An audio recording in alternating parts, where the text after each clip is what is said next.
zo'ravonlik qilishyaptimi? Kuchingiz yetmayaptimi?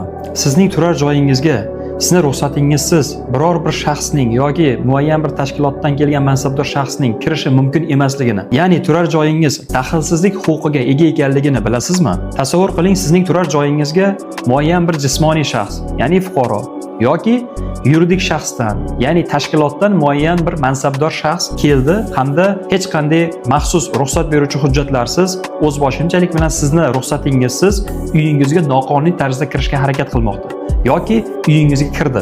Ushbu holatda qanday yo'l tutish kerak? Eslab qoling.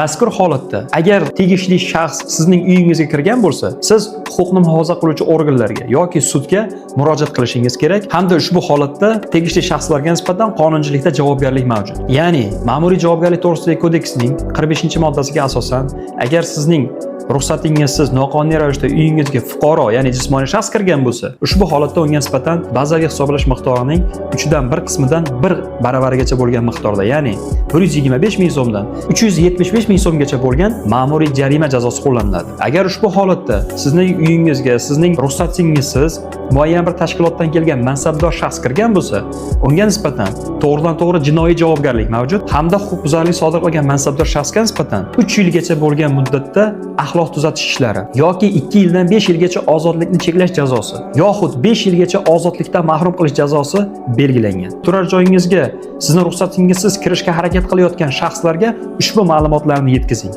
Yoki bo'lmasam, ushbu holatlar sodir bo'lgan bo'lsa, albatta huquqni muhofaza qiluvchi organlarga yoki sudga murojaat qilishingiz lozim. Ushbu videoni yuqoridagi holatga tushgan tanishlaringizga yuborib qo'yishni unutmang. Zero huquqingiz o'z qo'lingizdadir.